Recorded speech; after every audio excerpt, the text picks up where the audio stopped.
नमस्कार दोस्तों, स्वागत है आप सभी लोगों का एक बार फिर से हमारे YouTube चैनल में। दोस्तों, आज की इस वीडियो में हम आपको बताएंगे 18 दिसंबर बुधवार के दिन चतुर्थी पोष महीना 5 दूरवा गणेश जी को यहाँ पर 3 गांठ वाली आपकी मनोकामना होगी पूरी। जानिए संपूर्ण जानकारी, वीडियो को पूरा जरूर देखिएगा। श्री शिवाय नमस्ते। आप सबको पता है कि 18 दिसंबर को बुधवार की चतुर्थी का बहुत ही विशेषता दिन है। देखो, दोनों तिथि एक साथ इस बार मिल रही हैं। एक तो बुधवार का दिन भगवान गणेश का होता है, साथ ही साथ तो जो चतुर्थी होती है वो भी किसी की होती है, भगवान गणेश की होती है। तो दोस्तों, तिथि एक साथ मिल रही हैं और अगर आपकी बहुत बड़ी कोई ऐसी मनोकामना है जो बहुत दिनों से अधूरी चल रही है तो वीडियो को आपके लिए है। बस आपको 5 दूरवा लेनी है और 3 गांठ वाली दूरवा लेनी है, जिससे आप अपनी वर्षों पुरानी मनोकामना को पूरी कर सकते हैं, जो कि पूज्य गुरुजी की कथा से सुनकर बहुत ही अच्छे आपको समझाऊंगी। ठीक है ना। स्पेशल सा उपाय है, प्यारा सा उपाय है, तो समझाने की पूरी कोशिश करूंगी। तो आपको दूरवा हमें 5 दूरवा लेनी है। कितनी लोगे दूरवा? 5 दूरवा लेनी है, लेकिन 5 दूरवा ऐसे नहीं लेनी है। हमें कौन सी लेनी है? 3 गांठ वाली हमें दूरवा अब यहाँ पर आपको बनाने के लिए देखिएगा। 3 गांठ वाली दूरवा एक्चुअली हमें कैसी लगती है, जैसे कि मान लीजिए कि दूरवा की डंडी, ठीक है ना। अब इस डंडी से हुई 2 बत्ती निकली हैं, तो देखिए मैं आपको बता रही हूँ। एक यहाँ पर बीच बीच में ऐसी गांठ होती हैं, ऐसी छोटी छोटी आपको नज़र आएंगी और उसी गांठ से होते हुए आपको ऐसा करते हुए 2 पत्ते या कहीं कहीं 3 पत्ते होते हैं, नज़र आते हैं। तो बड़ी दूरवा हो तो उसको तोड़कर लो और आपको बना देनी है। कैसी? ऐसी 3 गांठ वाली दूरवा कितनी लोगे? 3 लोगे। 3 गांठ वाली होनी चाहिए। इतनी बातें समझ में आ गई। अब क्या करेंगे? पहुंच जाओ सीधे महादेव के शिवलिंग के पास में और वहां पर पहुंच करके आपको एक छोटा सा काम करना है। आप सबको पता है कि भगवान गणेश जी का जो स्थान होता है वह शिवलिंग पर कहाँ पर होता है? राइट साइड में। अरे यही तो होता है आपके पास में। 5 दूरवा 3 गांठ वाली, उससे आपको मनोकामना कहते हुए भगवान गणेश जी का एक नाम मयूर ध्वज, क्या नाम है?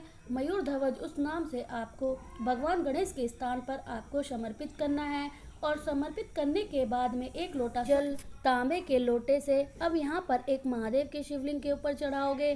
तो महादेव का नाम एक कुंदकेश्वर महादेव का, कौन सा?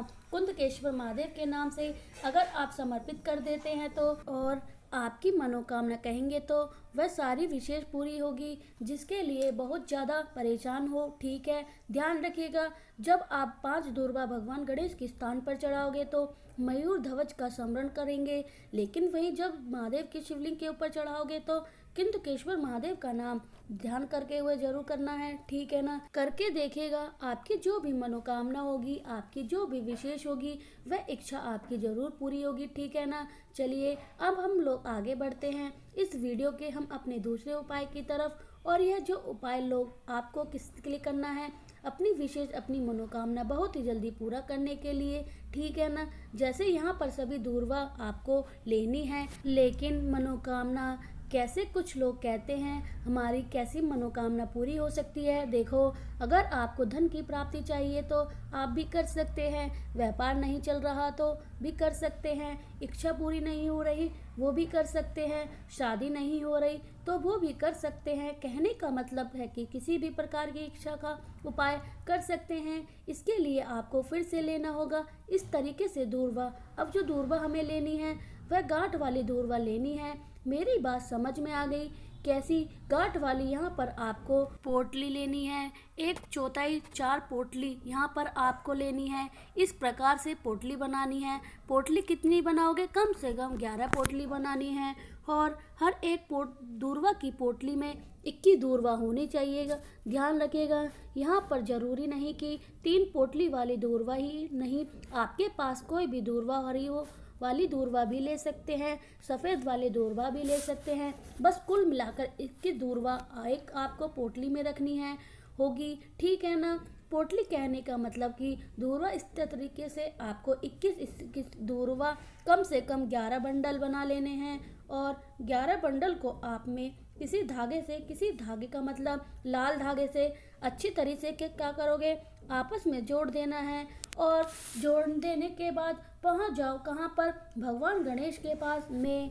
अब भगवान गणेश की फोटो हो, प्रतिमा हो, उसे मतलब नहीं कि है, नहीं मतलब है कि भगवान गणेश का कोई भी स्पेशल सा मंदिर हो, ना ही जरूरी है। मतलब कहने का है कि किसी भी मंदिर के घर में जाओ जहाँ पर आप गणेश जी की फोटो हो, मूर्ति हो, प्रतिमा हो, वहाँ पर जाओ और आपने माला तैयार की है, उस माला को अपने हृदय से कहाँ पर लगाओगे, अपने हृदय से लगाओगे। जो भी आपकी मनोकामना है, जो भी आपकी विशेष उस कामना को हृदय से लगा करके और भगवान गणेश के गले में माला को समर्पित कर दोगे। देने से आपके जीवन में जो कष्ट होंगे, वह प्रॉब्लम होगी, उनसे सबको आपको छुटकारा मिलेगा और जो भी आपकी मनोकामना है, वह मनोकामना बहुत ही जल्दी पूरी हो जाएगी। जरूर करना है, ठीक है ना, करने की कोशिश करिएगा। बहुत ही स्पेशल सा उपाय था, तो उपाय आपको समझ में आ गए। आगे बढ़ते हैं। अब इस वीडियो में हम अपने तीसरे उपाय की एक तीसरा उपाय, हमें फिर से दूर्वा लेनी है। दूर्वा का ही उपाय क्यों हमें करना है, चतुर्थी तिथि पर या बुधवार के दिन देखो भगवान गणेश को दो चीज़ें बहुत प्रिय हैं। एक तो उनको दूर्वा बहुत ही प्रिय होती है और दूसरा उनको जो मूंग नहीं आती, खड़ी वाली मूंग होती है, वो बहुत प्रिय होती है। आपको दूर्वा से आज इस उपाय को बता रही हूँ, ठीक है ना। देखो, इस उपाय को करने के लिए अगर आपके पास घर में धन की कमी है, बहुत ज़्यादा होती है, माँ लक्ष्मी आपके घर में वास नहीं करती हैं और माँ लक्ष्मी आपसे बहुत रूठ रहती हैं और बहुत ज़्यादा परेशान रहती हैं, तो इस उपाय को आप करिएगा। इसके लिए क्या करना है, आपको लेना होगा दो चीज़। कौन सी चीज़ लेनी है, एक तो आपको लेनी है दूर्वा लेनी है। आप या तो 5 दूर्वा ले लें या 7 ले लें, 9 ले लें, 11 ले लो, आप दूर्वा लेना है। दूर्वा लेने के साथ में आपको एक कमलगट्टा भी लेना है, क्योंकि हमें यह उपाय किसके लिए करना है, धन प्राप्ति के लिए तो कर रहे हैं। तो आपको एक कमलगट्टा लेना है। अब उपाय कैसे करना है वो मैं आपको तब बताऊंगी जब आप सभी लोग क्या करेंगे, वीडियो को लाइक करेंगे और जिसने अभी तक चैनल को सब्सक्राइब नहीं किया है, मेरी आवाज़ आप पहली बार सुन रहे हैं तो चैनल को ज़रूर सब्सक्राइब करिएगा, ठीक है ना। इतनी बात समझ में आ गई। अब क्या आपको लेकर पहुंच जाएंगे कहाँ पर, भगवान गणेश के पास में। आपको भगवान गणेश के पास में 2 लोगों का वास होता है, मैंने आपको बताया है। एक तो होता है रिद्धि और एक का नाम होता है सिद्धि। तो मैंने आपको कई बार आपको बताया है, जितनी भी दूर्वा आपने ले रखी हैं भगवान गणेश के शरण के पास में, सभी भी सूर्य के पास में, सूंड के मतलब जो भी दांत होते हैं उसको किसी भी, चाहे आप राइट साइड हो या लेफ्ट साइड हो, माता लक्ष्मी का स्मरण करते हुए, और जो आपके पास में एक कमलगट्टा है, उस कमलगट्टे को आपको वहीं पर एक रख देना है। और जितनी विनती आप विघ्नहर्ता से, हमारे सभी कार्य परिवार में इस प्रकार की धन संपदा ही बहुत ज़्यादा दिक्कत है, हमें लोग पैसे को लेकर बहुत परेशान रहते हैं, कर्जे में डूबे हैं, और आप हमारे घर में धन की समस्या को दूर करें। इतना कहने के बाद चतुर्थी की पूरी रात रखा रहने दो और अपने घर पे आ जाना, ठीक है। अगले दिन लगी पंचमी तिथि और उसके बाद में एक कमलगट्टे को रिद्धि सिद्धि का स्मरण करके, अगर पूरी पंचमी तिथि में किसी भी समय सुबह से लेकर शाम के रात तक के टाइम पर आप अपने घर की तिजोरी या अलमारी में एक कमलगट्टे को रख देते हैं, तो कभी भी आपके घर में पैसों की कमी किल्लत नहीं होगी। हमेशा देवी माँ लक्ष्मी का वास घर में बना रहेगा, ठीक है ना। इतनी बात आ गई समझ में। चलिए अब चलते हैं अगले उपाय की तरफ। वीडियो में अपने आखिरी और बहुत ही प्यारे छोटे से उपाय की जिसे बात करते हैं। मैंने आपको बहुत बार वीडियो में बता रही हूँ, तो अब लोग बात करने वाले हैं लड़ाई झगड़े के लिए। आज के टाइम पर अक्सर देखा गया है कि ज़्यादातर घरों में क्या होता है, लड़ाई झगड़ा बहुत ही हो रहा है। तो आपको क्या करना होगा, इसी तरीके से दूर्वा लेनी है। अब यहाँ पर कोई दूर्वा नहीं गिननी है, एक गांठ हो, 3 हो, नहीं कितनी भी हो, 21 दूर्वा हो, आप गिन लेनी है। 21 दूर्वा को लीजिएगा, पीला चंदन लेना है। कौन सा पीला चंदन लीजिएगा, पीला चंदन का लेप माता अशोक संधि के स्थान पर खूब अच्छी तरीके से कर देना है, जितने अच्छे से कर सकते हो। और उसके बाद में आपके पास में 21 दूरवा हटकेश्वर महादेव जी के सभी गुरुजी की कथा काशी विश्वनाथ में चल रही है। कौन सा नाम लोगे?